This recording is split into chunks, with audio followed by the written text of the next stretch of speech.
Donc, bienvenue ce dimanche en ce temps pluvieux. Je pense que c'est une occasion pour le Seigneur de laver nos cœurs par le canal de sa parole. Je suis vraiment dans la joie d'être devant vous ce matin. Et comme l'a évoqué le pasteur Prince, le week-end dernier, c'était un week-end formidable. Moi, ça m'a permis de me déconnecter de tout ce qui est parasite en termes d'information. Se mettre dans la présence du Seigneur avec les jeunes qui ont soif de Dieu, vraiment ça fait du bien. Je peux dire que le Seigneur prépare une relève qui va préparer l'humanité à l'enlèvement. Mais bon, comme on dit souvent, les bonnes choses ont une fin. De retour chez moi, j'entends des échos sur peut-être la fin du télétravail. En toute sincérité, mon cœur est un peu tressailli. Il faut être vrai devant le Seigneur. Hein. Mais bon, ça va. Mais je suis tombé aussi, bon, je pense qu'on a, depuis ces derniers mois, vous entendez les bruits de guerre. Et je crois que l'enveloppe s'est terminée le 14 juillet, journée de la fête nationale en France. Et bon, je lis l'actualité comme chacun pour savoir un peu ce qui se passe dans ce pays. Et là, je tombe sur des articles. On va mettre ça. Donc, comme vous voyez au milieu là, ce n'est pas un feu d'artifice. Ça, c'est une véritable guerre. On dit 80 ans après la fin de la guerre en Europe, la crainte d'un nouveau conflit mondial dans les 10 ans se répand. En Iran, ils ont peur que la guerre recommence. Il y a l'ancien président russe, Medvedev, qui suggère même de lancer des frappes préventives contre l'Occident. Et le président Emmanuel Macron qui sonne l'alarme sur l'aggravation des menaces et appelle à une nouvelle hausse. Bon, s'il appelle à une nouvelle hausse, tant mieux. Il ne faudrait pas qu'il appelle à ce que des personnes puissent se mettre en télé militaire pour aller combattre. Bon, ceux qui ne sont pas de nationalité française, vous échappez bien. Et donc, la question qu'on peut se poser est laquelle? Est-ce que nous, en tant que chrétiens, nous partageons cette même crainte? On dit non, mais ce n'est pas évident. Hein? Le Seigneur voit les cœurs. Et sinon, quel type de crainte sommes-nous amenés à avoir et pour quel but? Nous allons lire un long passage. Au commencement était la parole. Dans 1 Roi, chapitre 3, à partir du verset 1. Salomon s'allia par mariage avec Pharaon, le roi d'Égypte. Il prit pour femme la fille de Pharaon et l'installa dans la ville de David, en attendant d'avoir fini de construire son temple, ainsi que la maison de l'Éternel et le mur d'enceinte de Jérusalem. Le peuple n'offrait des sacrifices que sur les hauts lieux, car jusque-là, on n'avait pas encore construit la maison en l'honneur de l'Éternel. Salomon aimait l'Éternel, suivant ainsi les prescriptions de son père David. Toutefois, c'était sur les hauts lieux qu'il offrait des sacrifices et des parfums. Le roi se rendit à Gabaon pour y offrir des sacrifices, car c'était le principal des hauts lieux. Salomon offrit 1000 holocaustes sur l'autel. À Gabaon, l'Éternel lui apparut en rêve pendant la nuit, et Dieu lui dit, « Demande-moi ce que tu veux, que je te donne. » Salomon répondit, « Tu as traité avec une grande bonté ton serviteur David, mon père, parce qu'il marchait en ta présence avec fidélité et la justice, et avec un cœur droit envers toi. Tu lui as conservé une grande bonté et tu lui as donné un fils pour siéger sur son trône. Comme on le voit aujourd'hui. Maintenant, Éternel mon Dieu, tu m'as établi roi, moi ton serviteur, à la place de mon père David.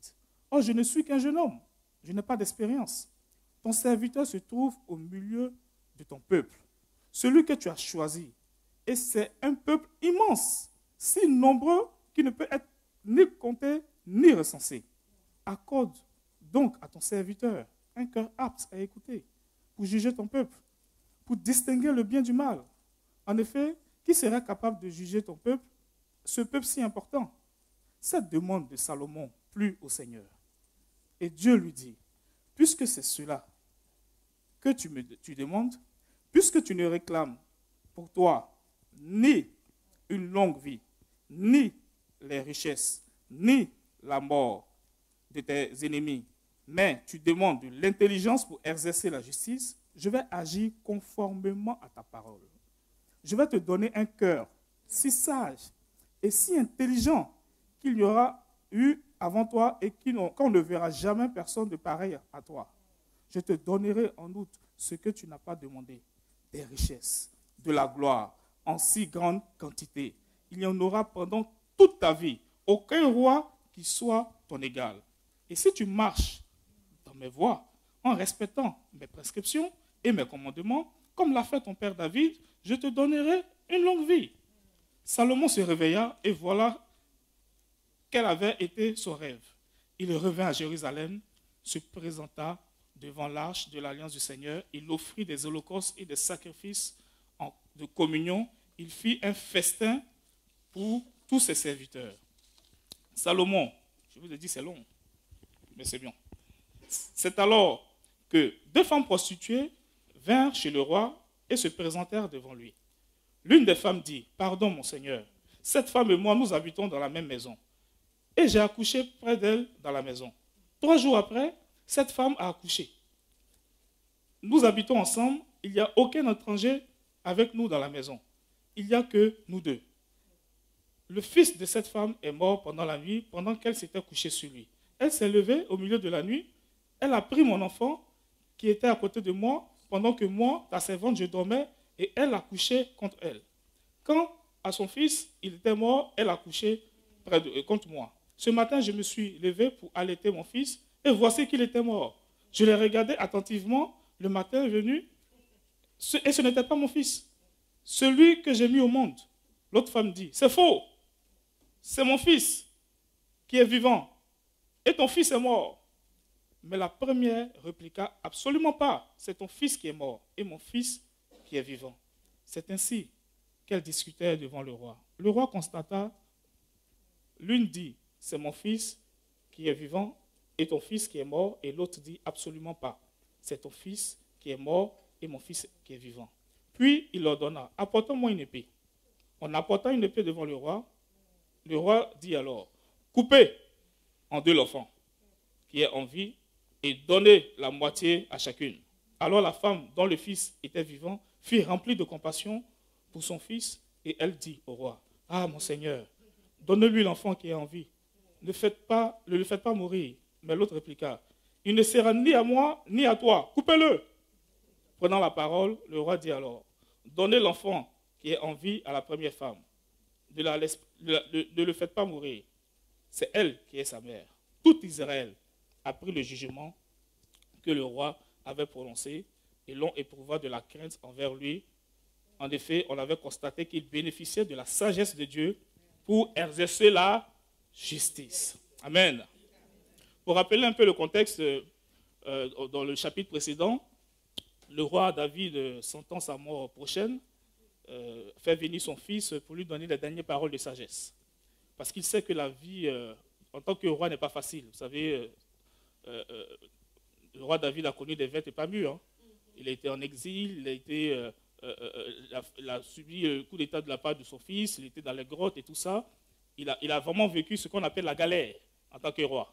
Mais ce n'est pas le cas de son fils Salomon, qui a toujours grandi dans les palais. Donc, il appelle son fils et lui donne ces conseils-là pour qu'il puisse avoir un règne aussi solide comme le sien. Il dit, fortifie-toi, sois un homme. L'encourageant ici à abandonner la vie facile, parce que ce ne sera pas facile, la nouvelle tâche que le Seigneur va lui confier. Et lui dit de respecter les ordres de l'Éternel, son Dieu, en faisant référence à la règle des rois, de marcher dans ses voies et de garder ses prescriptions. Et il a donné certains conseils pour qu'il aussi il élimine toute forme de menace. On avait eu Adonijah qui était le frère de Salomon qui a voulu faire un coup d'État. Tout ça pour pouvoir stabiliser son règne. Mais quand on revient au verset 3, on va commencer à partir du verset 2. Le verset 3, on dit, Salomon aimait l'Éternel, suivant ainsi les prescriptions de son père David. Bon, ça interroge quand même. Qu'est-ce qui interroge? C'est le mot qui vient après. Toutefois, c'était sur le haut lieu qu'il offrait des sacrifices et des parfums. Quelles étaient ses prescriptions? David lui a dit, comme je l'ai dit, de respecter les ordres de l'Éternel son Dieu. Et dans la loi de Moïse, il y avait ce qu'on appelle la loi qui correspondait au roi, qui était spécialement pour les rois. C'est dans Deutéronome 17, au verset 18, qui dit « Quand il montera sur son trône royal, il écrira pour lui un livre, une copie de cette loi qu'il prendra auprès des prêtres, les Lévites. Il devra l'avoir avec lui et il lit tous les jours de sa vie afin, je crois que le verset, afin d'apprendre à craindre l'Éternel, son Dieu, à respecter et à mettre en pratique toutes les paroles de cette loi et toutes ses prescriptions. Apprendre à craindre l'Éternel. Le titre de ce message, c'est « La crainte de Dieu ». Je peux remettre le titre. Pour poser les fondations de la sagesse. La crainte de Dieu pour poser les fondations de la sagesse. Mais c'est quoi la crainte de Dieu? C'est quoi la crainte de Dieu? C'est, si vous devez donner une définition de la crainte de Dieu, c'est le début de la sagesse, mais c'est trop... Oui, ça c'est le problème, mais pour nous, quand on dit c'est le début de la sagesse, si quelqu'un ne connaît pas la sagesse, ne connaît même pas son début, comment il va connaître la crainte? Dans le monde, c'est comme... Qu'est-ce qu'ils appellent la crainte? La peur. On a vu les articles tout à l'heure qui parlaient de la crainte. Et souvent, cette définition nous pollue aussi l'esprit. Quand on dit crainte de l'Éternel, on se dit qu'il faut avoir peur. Et ce qui ne nous aide pas, c'est ce qui s'est passé dans le jardin d'Éden avec Adam et Ève. Quand ils ont désobéi, et Dieu était à leur recherche, qu'est-ce qu'ils ont fait? Ils se sont par. Donc on s'est dit, ah, mais avec la crainte de Dieu, ils se sont cachés. Non. La crainte de Dieu signifie avoir un respect profond, une révérence, une admiration et un désir de plaire à Dieu. Et il y a des passages, comme vous avez donné la définition dans Psaume 111, 10, la crainte de l'Éternel est le commencement de la sagesse. Tous ceux qui respectent ses décrets ont une raison saine, sa gloire subsiste à perpétuité. Proverbe 9, 10 aussi qui dit, le commencement de la sagesse, c'est la crainte de l'Éternel, le commencement du Dieu saint, voilà en ce qui consiste l'intelligence. Mais moi, j'ai un petit souci avec ce passage-là. Le verset 3 et le verset 4. Le verset 3, on dit, Salomon aimait l'Éternel, suivant ainsi les prescriptions de son père David. Il aimait l'Éternel, ça c'est une bonne nouvelle. Il suit les prescriptions de son père David qui lui dit de respecter l'ordre de l'Éternel, de marcher dans ses voies, ça c'est bien. Mais pourquoi il y a ce mot « toutefois » ? Toutefois, c'était sur les hauts lieux qu'il offrait des sacrifices. Pourquoi il y a ce mot « toutefois » ? Dans Deutéronome 12, 13, la Bible nous dit « Veille bien à ne pas offrir tes holocaustes dans tous les endroits que tu verras. » David était quoi? Il était roi. Par contre, la Bible nous dit qu'au verset 2, le peuple n'offrait des sacrifices que sur les hauts lieux. Jusqu'à là, l'excuse c'était parce qu'on n'avait pas encore construit la maison en honneur de l'Éternel. Vous savez que c'est Dieu qui a choisi David pour construire le temple à Jérusalem. Donc en l'attendant, il permettait à ce que les sacrifices se fassent dans les hauts lieux. Mais au verset 3, on constate que David aussi partait faire ses sacrifices dans les hauts lieux, comme le peuple. Et c'est ça qui justifie le toutefois. Pourquoi? Parce qu'il ne respecte pas ce qui est mentionné dans Deutéronome. Donc aimer l'Éternel, c'est bien. Suivre les prescriptions de son père David, c'est bien. Mais on constate qu'il ne mettait pas en pratique, en tant que roi, les prescriptions du Seigneur. Et on doit se poser la question. On peut aimer le Seigneur. On peut suivre la mouvance. Parce que là, moi, je prends David. Pour moi, c'était, je l'appelle ici, pas David, j'appelle ici Salomon, Salomon le religieux. On fait les choses parce qu'il faut les faire. On ne saisit pas l'importance. On banalise les choses. Parce qu'il faut faire les sacrifices. Ah bon, il y a un haut lieu près de moi, je m'en fous de mon truc, je vais faire le sacrifice parce qu'il faut le faire. On le fait par amour. On peut venir à l'église. Oui, parce que j'aime mon Dieu, je viens par habitude. Sans savoir exactement ce que le Seigneur attend de moi. Parce que la différence entre le verset 3 et le verset 4, il se trouve à partir du premier mot. Le verset 4, dans 1 roi, tu n'as pas le passage? 1 roi 3, verset 1 à 4. Tu l'as? Ok. Au verset 3, on dit Salomon aimait l'Éternel. Au verset 4, qu'est-ce qu'on dit? Au verset 4, qu'est-ce qu'on dit? Ce n'est pas sur le PowerPoint?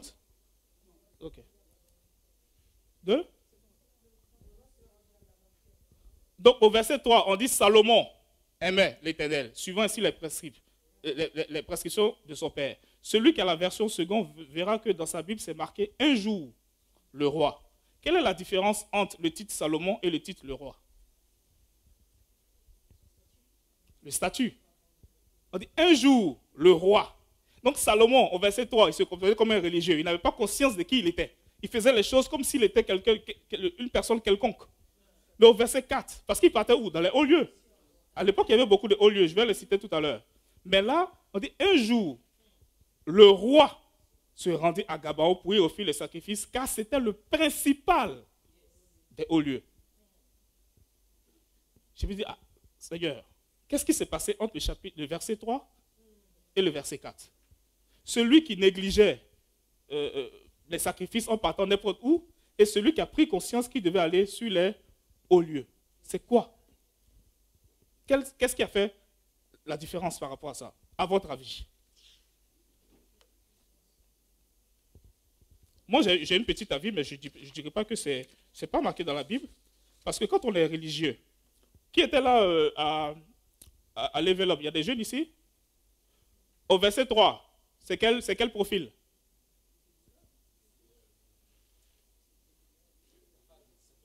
C'est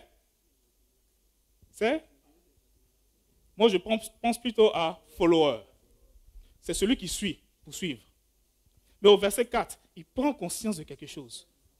Qu'est-ce qui s'est passé? Est-ce qu'il a été interpellé par la loi de Moïse? Il a été interpellé par la parole, il a été interpellé par un sermon, il a été interpellé par une prédication, par un conseil pour lui dire, mais attention, Salomon, tu es le roi.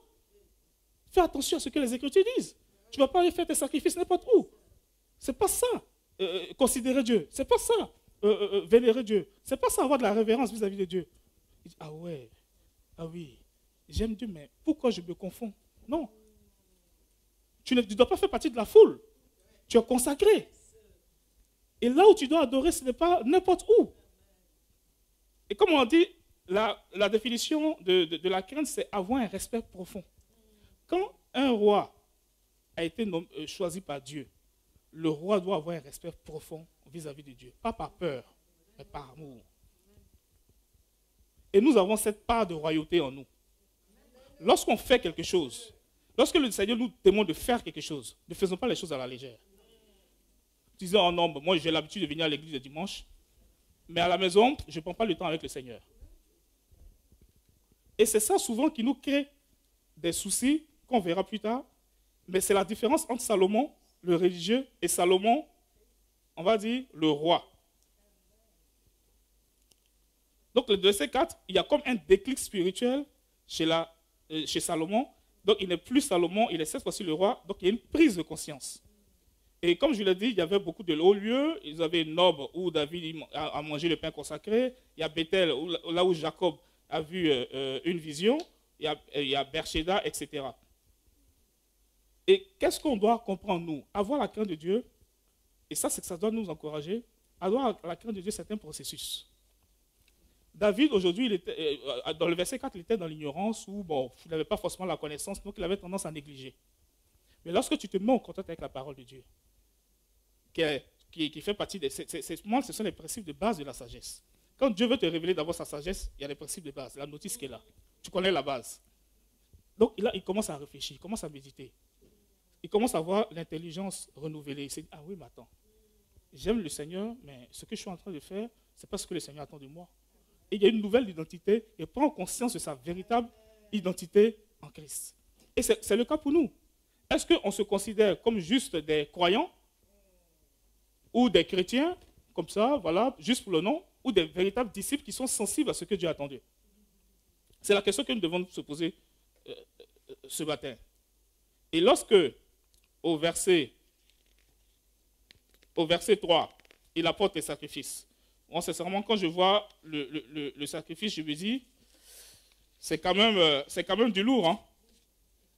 Il va à Gabaon, il offre des sacrifices dans le principal haut lieu, et il offre combien? 1000. 1000 holocaustes. Bon, si je dois faire ça, à chaque fois que je vais rendre un culte, je pense que mon découvert ne sera pas négligeable. 1000 holocaustes. Pourquoi il fait ça? Pourquoi il offre tant d'offrandes au Seigneur? Parce qu'il a réalisé que le Seigneur, il doit un respect profond à son Dieu. Il a donné 1000 holocaustes. Pourquoi? Parce qu'il a le désir de plaire à Dieu. Et pour montrer son profond respect, il va donc à Gabaon, qui est la maison de Dieu. Pourquoi Gabaon? Parce qu'on avait le tabernacle qu'avait construit Moïse et aussi l'autel des holocaustes. Donc il va à la rencontre de Dieu pour lui offrir tous ces holocaustes. Il y a son degré de sensibilité qui augmente. Et comme la Bible nous dit dans Jacques, approchez-vous du Seigneur et il s'approchera du Seigneur. Du carburant. C'est bon pour la route. Approchez-vous du Seigneur et il s'approchera de vous. Donc, au vu de tout ce que Salomon a fait pour lui, pour montrer son profond respect, Dieu lui demande, qu'est-ce que tu veux? Moi, je ne peux pas me rendre à Gabaon. Je ne peux pas me rendre au temple de Jérusalem pour faire mon sacrifice. Qu'est-ce que je fais dans ce cas-là? Qu'est-ce que ça signifie pour nous aujourd'hui? Où est-ce que je peux me rendre pour que Dieu puisse me poser la question? Hans, qu'est-ce que tu veux? À votre place, qu'est-ce que vous allez répondre? On est entre nous, il n'y a personne, il n'y a pas de caméra. Qu'est-ce que tu veux? Je dis, mon Seigneur, tu sais, pour te servir, il faut avoir l'esprit tranquille. Dans mon crédit mot, là, si tu peux faire quelque chose pour que ça passe à zéro, ah Seigneur, je vais m'abandonner. Qu'est-ce que vous allez demander? Moi, je suis vrai. Hein? Qu'est-ce que vous allez demander? Qu'est-ce que vous allez dire à Dieu? Il dit, Babette, qu'est-ce que tu veux? Parce que souvent, on connaît la réponse de Salomon. Mais posons-nous la question intérieurement. Mais pour que Dieu pose la question à Salomon, il a vu l'état de son cœur. Il a dit, ce gars-là, il a le désir de me plaire. Parce que tout ce qu'il va me demander, ça sera dans mon intérêt. Mais maintenant, Seigneur, comment je peux avoir cette révélation pour que tu me poses cette question? Vous savez, comme je l'ai dit, on ne peut pas se rendre dans les temples là-bas, mais il y a une bonne nouvelle. Vous vous rappelez de cet échange que Jésus a eu avec la Samaritaine, la Samaritaine, ça c'est une nouvelle nationalité. Vous vous rappelez de l'échange? Qu'est-ce qu'elle a dit? Nos ancêtres ont adoré sur cette montagne. Elle faisait allusion à la montagne de Garizim. Et vous dites que l'endroit où il faut adorer, c'est à Jérusalem, en faisant référence au temple de Salomon. Jésus dit quoi? L'heure vient où ce sera ni sur cette montagne, ni à Jérusalem, que vous allez adorer le Père. Dieu est, et ceux qui l'adorent doivent l'adorer en esprit, en vérité. 1 Corinthiens 3,16 dit, ne savez-vous pas que vous êtes le temple de Dieu et que l'Esprit de Dieu habite en vous? Ça veut dire quoi? Nous avons accepté le Seigneur. Quand il y a eu les hauts lieux, après la construction du temple, tous les hauts lieux sont devenus illégitimes. Nous avons notre construction. Quand on va faire l'inauguration, celui-là deviendra quoi? Illégitime. Il sert aujourd'hui pour nous former. Mais quand on va déménager, quand on va passer là devant, on va dire, ah ouais, ça c'était notre bâtiment. J'étais passé il y a 3 jours à Carrière-sous-Poissy. J'ai vu la maison que j'avais quittée il y a combien d'années là? 7, 8 ans. Et j'ai dit, ah ouais. Ah oui, ça c'est... Ah oui, ça a changé là. Et je suis parti. Je ne sais pas si c'est devenu une maison d'idolâtre. Je ne sais pas si c'est devenu une maison de... Je ne sais pas. Mais c'est devenu illégitime pour moi. Ce qui fait foi, c'est ma nouvelle demeure. Et le Seigneur dit quoi? Moi, je vous ai sauvé. Vous m'avez accepté. Vous avez accepté Jésus. Et j'ai fait maintenant de vous mon temple.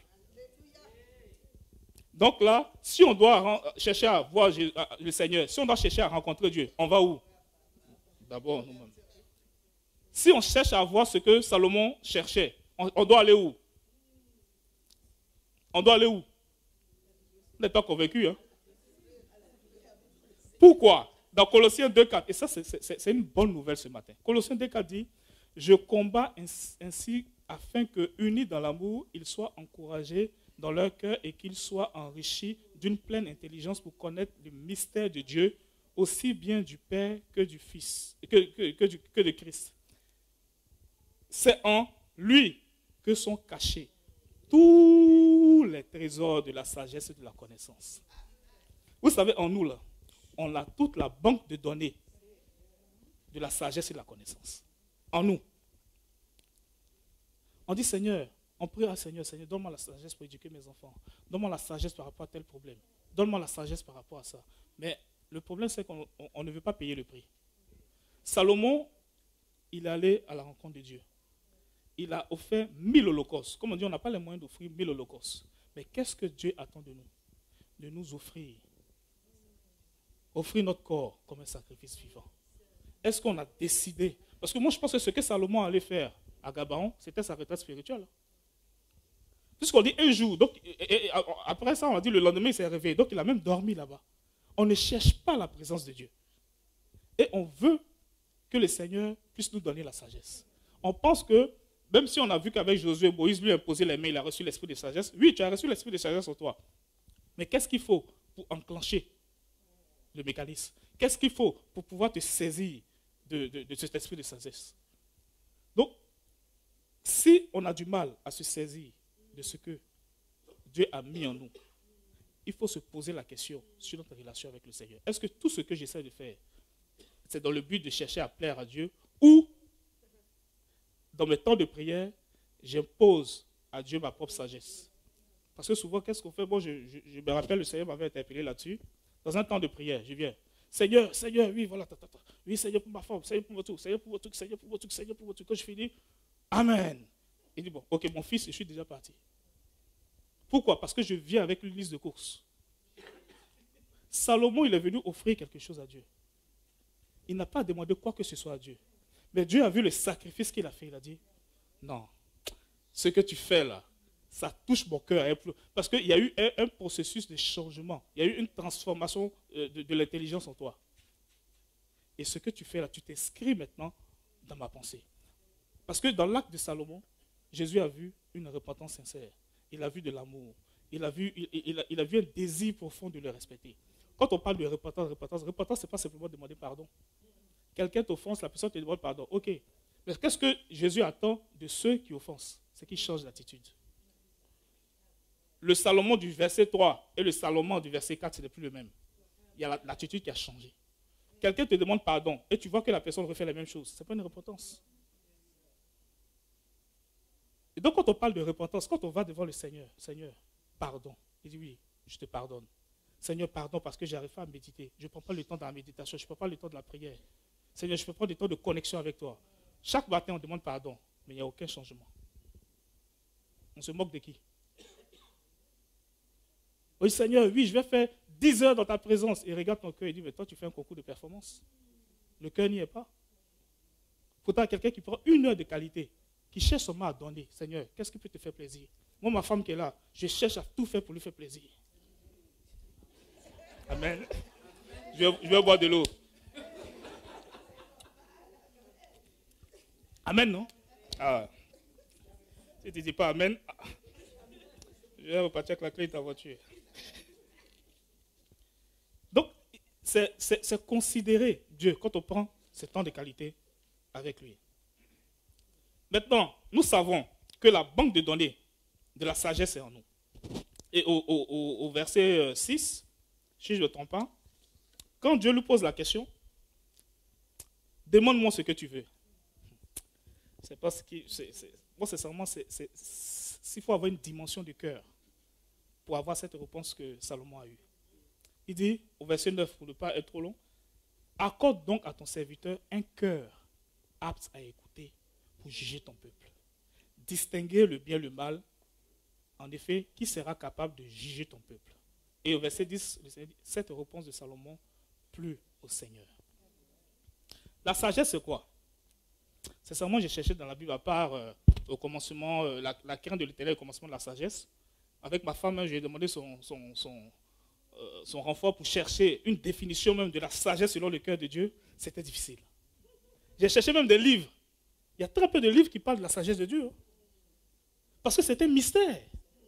Mais je vais vous partager quand même quelques définitions. C'est une proposition. Et si vous avez une meilleure définition, je suis preneur.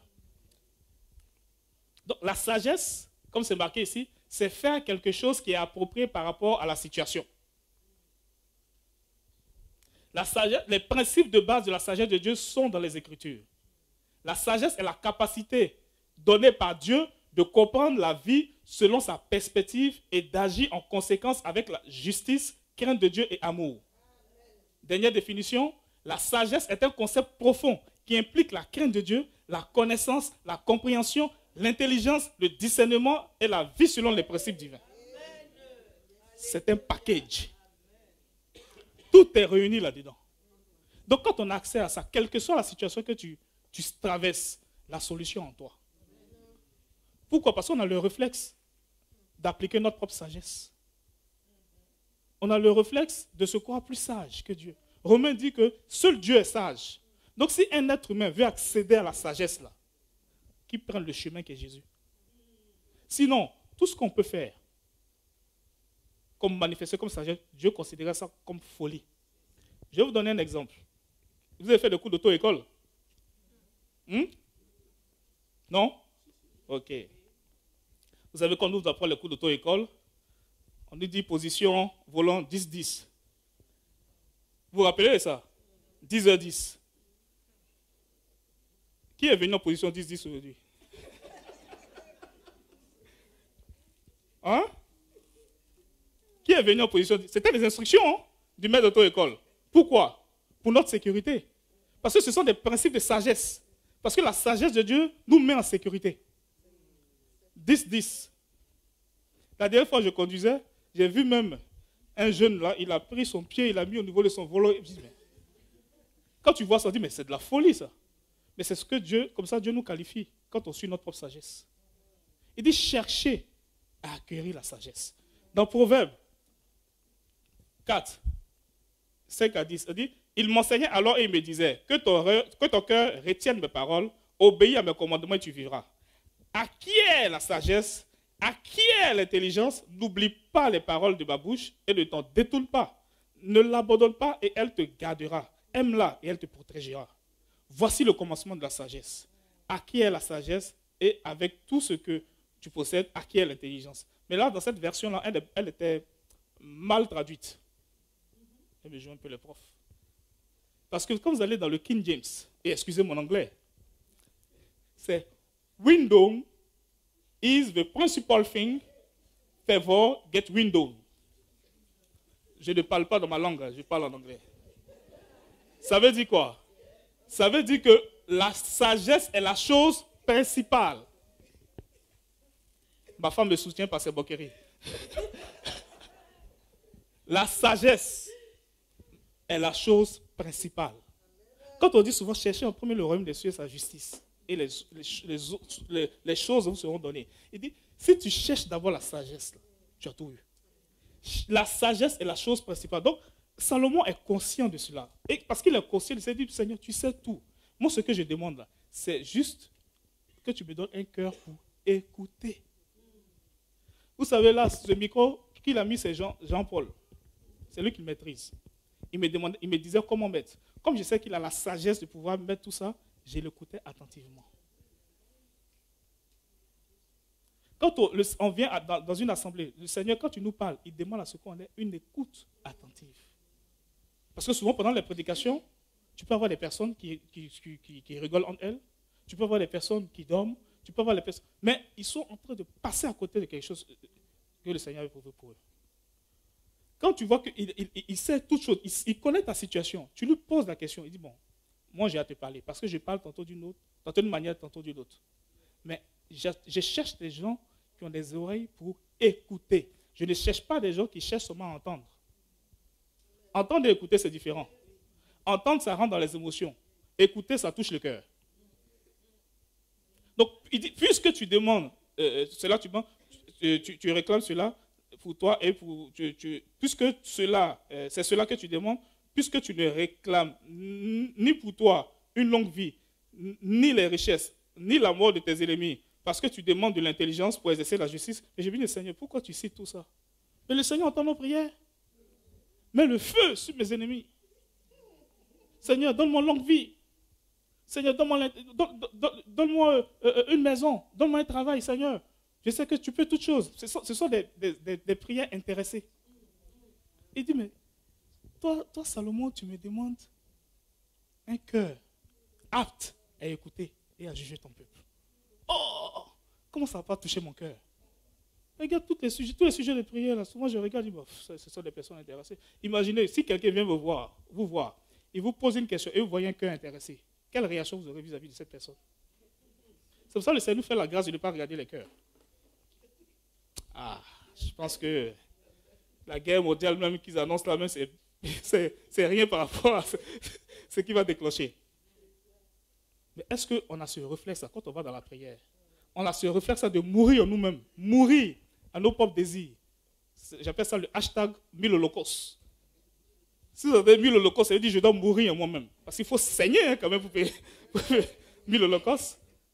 Mais le Seigneur préfère qu'on puisse mourir en nous-mêmes pour prendre conscience que c'est lui qui détient toute la sagesse.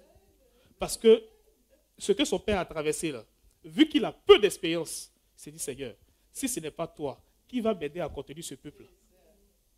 C'est toi qui sais toutes choses. Pourquoi? Parce que tu as créé même le monde avec ta sagesse. Donc tu sais comment gérer les choses. Toutes les crises qui se succèdent, il y a des balais diplomatiques pour aller régler, cesser le feu et tout ça. Ça donne quoi? Ça donne rien. Ça se calme et un peu après, ça s'enflamme. Mais il dit, je cherche un peuple qui écoute. Mais écoute comment? Ésaïe 54, 50 verset 4. Le Seigneur, l'Éternel, m'a donné le langage des disciples pour que je sache soutenir par la parole celui qui est abattu. Il réveille, oui, matin. Il réveille, oui, matin après matin. Il réveille mon oreille pour que j'écoute comme le font des disciples. Matin, il te réveille, il dit, j'ai à te parler. Parce que comme le roi Salomon, il avait besoin de ma sagesse pour régner. Mais toi, je t'appelle à régner chaque jour. Et je vais te parler pour que tu puisses régner durant cette journée-là. Je vais te donner la sagesse. Mais qu'est-ce qu'on fait? Moi, ça m'arrive. Même pour manger. J'ai fait une prière éclair, même le Saint-Esprit m'a interpellé. J'ai dit, tellement fatigué, j'ai dit, Seigneur, regarde le plat qui était, toi-même tu sais. Amen. Tu sais toutes choses. Quand on va dormir, ah oui Seigneur, merci pour cette journée, merci pour ta grâce et tout. Mais quand on imagine, si on imaginait combien de fois il nous a protégés, on allait être couché à terre pour dire Seigneur, merci. J'ai visité une sœur de l'église, je pense qu'elle est en vacances. Après l'enveloppe, là, elle m'expliquait que, vous voyez, au niveau de... Quand on prend la sortie 12, la sortie 12 pour venir à Menton, il y a la 11, il y a la 12.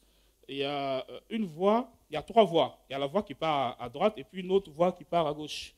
Elle dit qu'elle était dans la voiture avec son mari et il y a une voiture, une grosse voiture qui est quittée de la voie 3 qui est passée devant elle. Elle passait à peut-être 5 cm. Elle dit, mais si on avait avancé, parce que son mari était un peu distrait, s'ils avaient avancé, accident, tu n'as rien demandé, tu ne sais même pas ce qui va t'arriver. Mais le Seigneur te fait grâce et tu l'expédies. Il dit, mais sa grâce se manifeste toujours, hein, sur les bons comme sur les méchants. Mais il attend plus de nous. Chaque matin, quand on se lève, il dit, est-ce que tu es en mode disciple? Ou tu es en mode follower? Ou simplement admirateur? Ou tu es juste insensible à ce que j'ai à te dire? Remettons-nous en question. Souvent, on prie, souvent on a des fardeaux, on a des combats dans la vie qu'on n'arrive pas à régler. Pourquoi?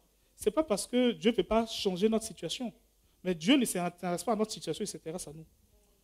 On m'a fait comprendre que quand tu traverses un problème, ce n'est pas la situation que je vais changer, c'est toi que je vais changer. De la même manière, j'ai changé Salomon. Il a compris, il est rentré dans cette dimension-là pour pouvoir acquérir la sagesse de Dieu. Donc, pour acquérir la sagesse de Dieu, laissons la parole de Dieu faire le ménage dans notre cœur, être transformé par le mouvement de l'intelligence, afin de discerner la volonté de Dieu, ce qui est bon, agréable et parfait.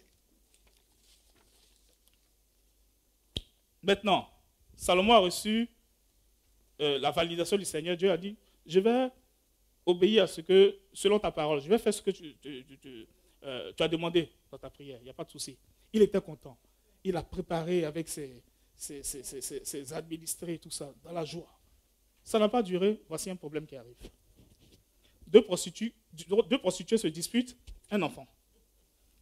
Et quand on ne va pas relire tout le passage, il y a eu un temps, chacune s'expliquait, et elles ont dit quelque chose d'important. Elles disent, il n'y a pas de témoin, on n'était que tous les deux. Il n'y a pas quelqu'un qui va dire, oui, non, mais c'est faux, c'est vrai. Elles n'étaient que tous les deux. Je me dis, mais ça, si un cas comme ça se présente devant moi, qu'est-ce que je vais faire? Je vais peut-être demander à la table, là, dit, bon, chacune prenez un avocat. Ça va être long, la procédure, ça va être vraiment long.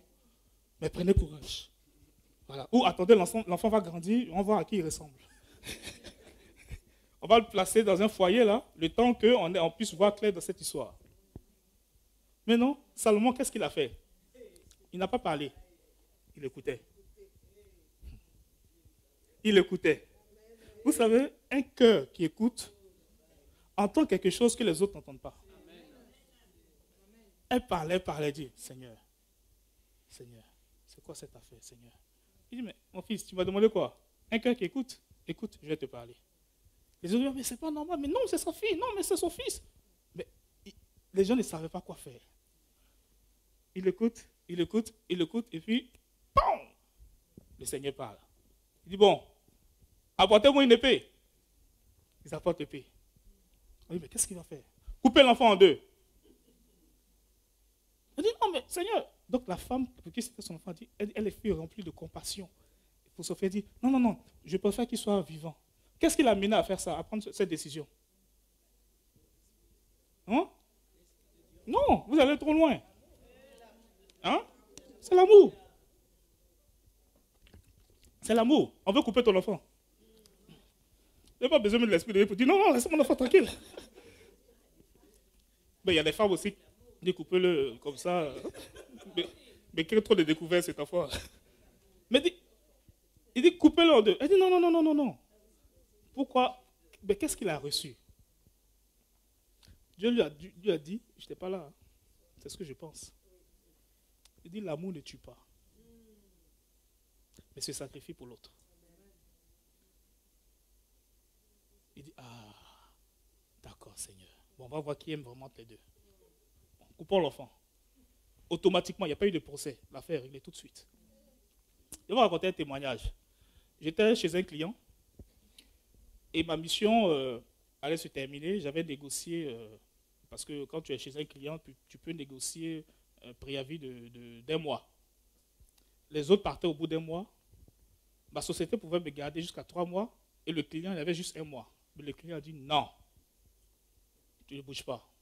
Le secteur est trop en risque, tu ne bouges pas. J'ai dit, mais c'est un risque comment? Voici, il y a le renfort. J'ai même fait un tableau pour repartir les tâches et tout ça. Il dit, non, tu ne bouges pas. Je dis, mais j'ai une opportunité. Il dit, tu ne bouges pas. Je dis, mais Seigneur, c'est quoi cette affaire? Donc la colère maintenant commence à monter. Au lieu de chercher à prier, je dis, mais les gens sont méchants.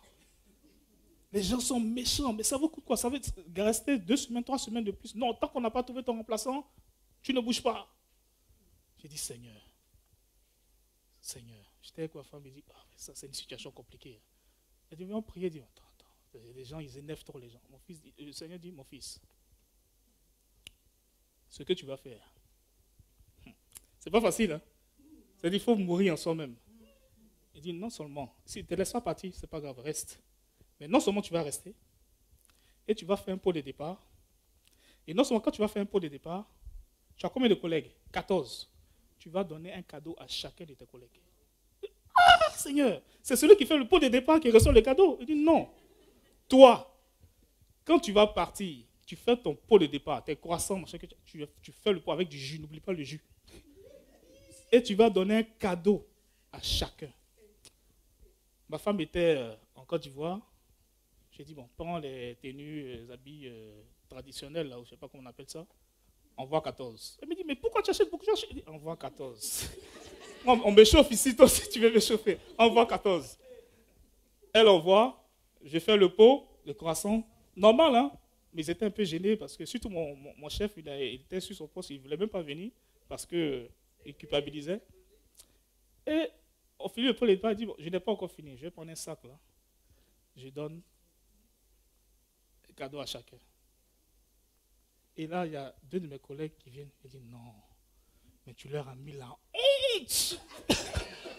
J'ai dit non, mais quand j'ai fait cela, j'ai dit, je comprends pourquoi Salomon était dans la joie. Je me suis senti léger. L'obéissance vaut mieux que les sacrifices. J'ai dit, je ne marchais plus, c'est la terre qui me portait. Tellement j'étais léger. J'ai dit, mais Seigneur, waouh. C'est quand on obéit à tes prescriptions, ça fait du bien. Ça fait du mal à notre chair. Mais Seigneur, je suis heureux parce que je suis esprit. C'est pour dire que ce que Salomon a fait, on dit tout Israël a pris le jugement que le roi avait prononcé et l'on éprouva de la crainte envers lui. En effet, on avait constaté qu'il bénéficiait de la sagesse de Dieu pour exercer la justice. Ça veut dire quoi? Dans mon action, là, il y a une qui a reconnu que ce que j'ai fait, là, c'est pas un être humain ne peut pas faire ça. Quand il y a un être humain, si, mais quelqu'un qui n'a pas la crainte de Dieu ne peut pas faire ça. Et ce que Salomon a fait, parce que quand le Seigneur nous donne la sagesse, ce n'est pas pour nous enorgueillir, ce n'est pas ça. Il nous donne la sagesse pour qu'elle soit révélée autour de nous. Et là, on dit, elle avait constaté qu'il bénéficiait de la sagesse de Dieu. Et plus loin, au verset 5, parce que sa renommée s'est répandue partout, en Israël et partout. Parce que c'est ça la stratégie de Dieu, c'est ça le plan de Dieu. Je vais faire connaître ma sagesse au travers de vous. Éphésiens 3:10 dit quoi? Ainsi les dominations et les autorités dans les lieux célestes connaissent maintenant par le moyen de l'Église la sagesse infiniment variée de Dieu. Ça veut dire quoi? Il y a tellement de problèmes variés, mais lui, sa sagesse est infiniment variée. À chaque problème, sa solution. Mais comment il va faire révéler sa sagesse? C'est au travers de nous, le membre de l'Église. Mais le problème, c'est qu'on ne rentre pas dans une disposition de cœur pour pouvoir acquérir cette sagesse-là et la révéler autour de nous. Nous allons aller à Mantes, au Val-Fouré. Nous allons déménager. On dit, oui, à Mantes, il y a des problèmes, il y a des trucs et tout ça. Mais la sagesse pour régler les problèmes de Mantes, là, c'est en nous. Ce que le Seigneur nous demande de faire, pour pouvoir entrer dans cette dimension-là, c'est la crainte. C'est être dans la crainte de Dieu. Et vous allez voir, dans ton couple, tu as un problème.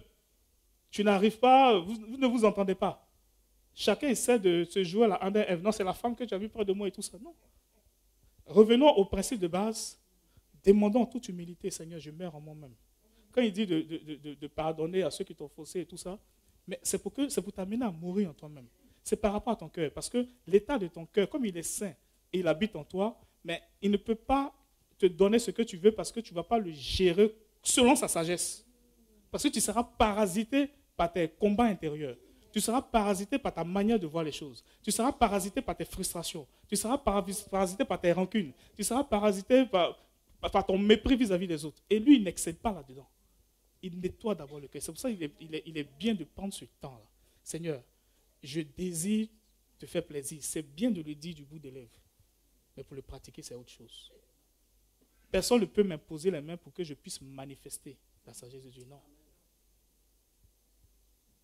Je reçois l'esprit de sagesse, mais c'est en méditant la parole. C'est pour ça que c'est un processus. Hein. La parole nettoie pour que l'esprit travaille. C'est pour ça que Jésus est venu avant la Pentecôte. La parole nettoie les cœurs. Parce qu'on ne peut pas servir du riz dans une assiette sale. Dans un proverbe de chez moi. Et parlant des proverbes, ce n'est pas parce que vous connaissez quelqu'un où on parle beaucoup de proverbes africains que les personnes ont forcément la crainte de Dieu. Ah ouais, il est sage. Hein. Ah oui, il est sage. Ça, c'est la sagesse du monde. Quand on dit oui, n'apprête pas les condiments de la sauce alors que les gibiers courent toujours dans la brousse. Ah, je vois les Européens sont perdus. Bon, en langage européen, ça veut dire ne tue pas la peau de l'ours avant de l'avoir vendue. De ça, on ne vend pas la peau de l'ours avant de l'avoir tué. Voilà. Nous, on n'a pas beaucoup d'ours là-bas, donc on a des condiments pour la sauce. Chacun adapte sa sagesse en fonction de ses réalités. Amen. Donc, ce qu'il faut retenir, la sagesse nous permet, c'est un processus d'apprentissage relationnel avec Dieu. Si vous n'êtes pas encore arrivé à ce niveau, si nous ne sommes pas encore arrivés à ce niveau, ce n'est pas trop tard. La parole de Dieu est là pour pouvoir travailler en nous. Mais il faut avoir la volonté de le faire. Une fois Quand on rentre dans ce processus d'apprentissage, il y a quelque chose qui est important.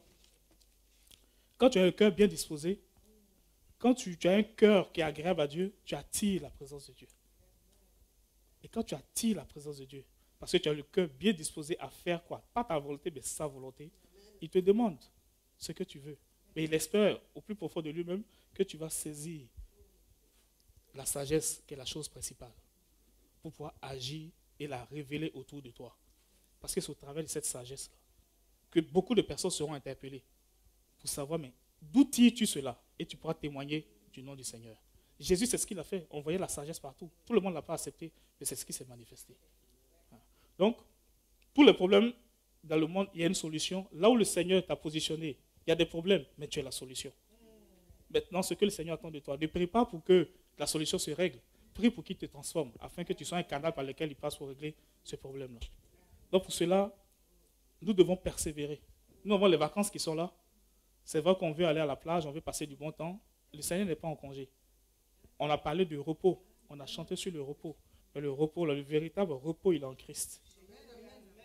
Où il va te montrer tout ce qu'il a prévu pour toi. Où il va te traverser. Il sait ce que tu traverses. Mais il te dit, il faut revoir tes priorités. C'est d'abord lui. Salomon a demandé d'abord ce que Dieu veut.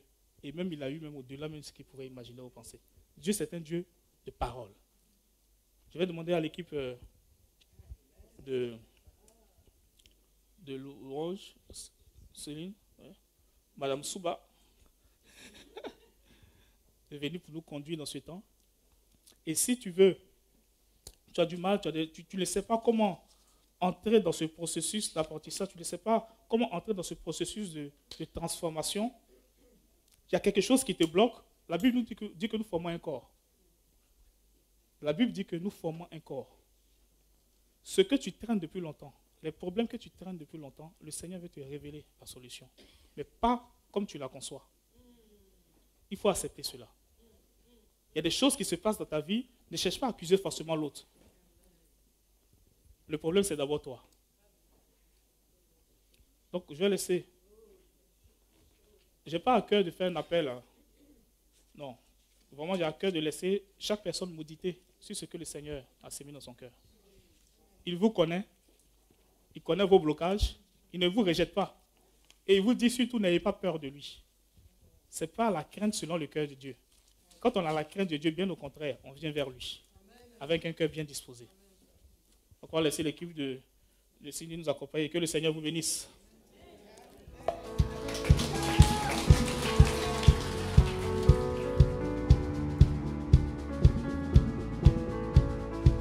Chante avec moi, oh oh oh, oh oh oh oh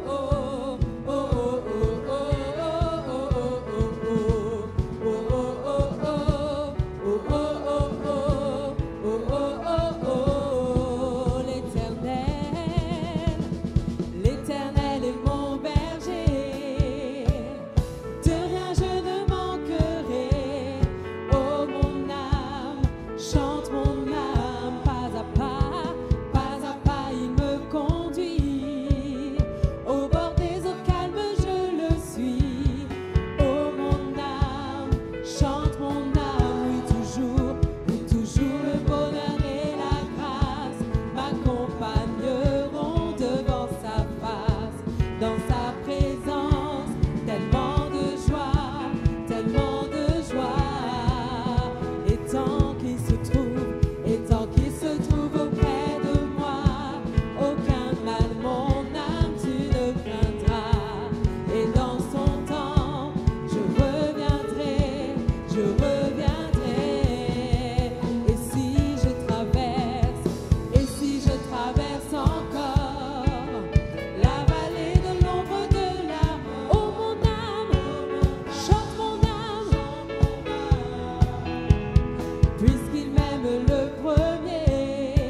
et dans sa maison j'habiterai.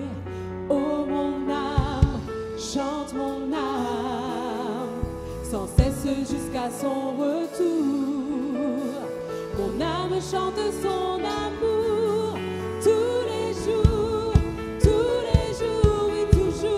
oui toujours le bonheur et la grâce m'accompagneront devant sa face, dans sa présence, tellement de joie, et tant qu'il se trouve auprès de moi, aucun mal mon âme tu ne craindras, et dans son je reviendrai, et je dirai Yahweh, tu fais briller sur moi ton soleil, Yahweh, ta lumière chasse au loin les ténèbres, Yahweh, ta parole éclaire mon sentier,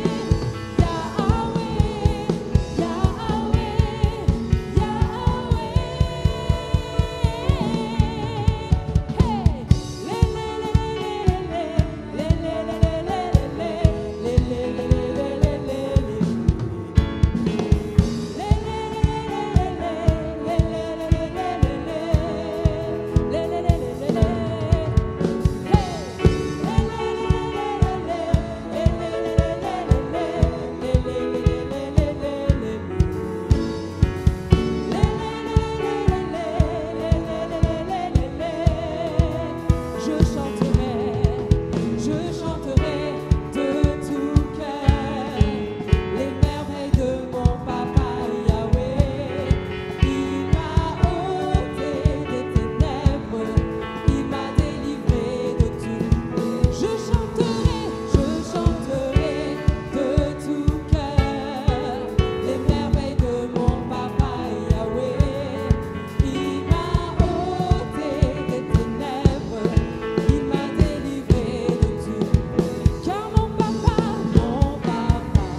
est fidèle, il ne m'abandonne jamais. Oh, je n'ai plus rien à craindre, car Yahweh, redis mon papa, hey,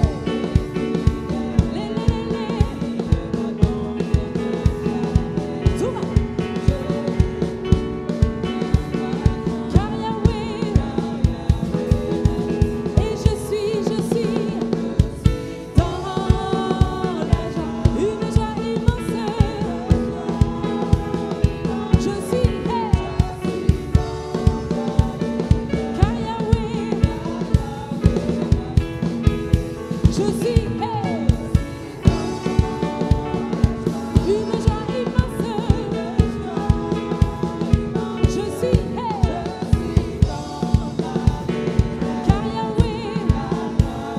Yahweh,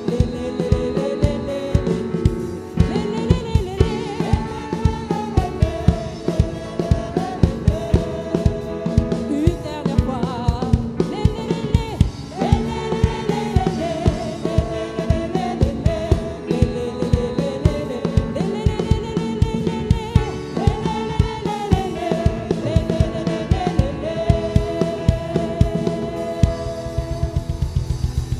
Alléluia. Merci pour qui tu es, Seigneur, pour nous, chacune de nos vies. Que encore ce matin, Seigneur, ce que nous avons écouté puisse encore porter du fruit, Seigneur, dans nos vies, que nous puissions le mettre en pratique. Dans le nom de Jésus. Amen. Bon retour à chacun.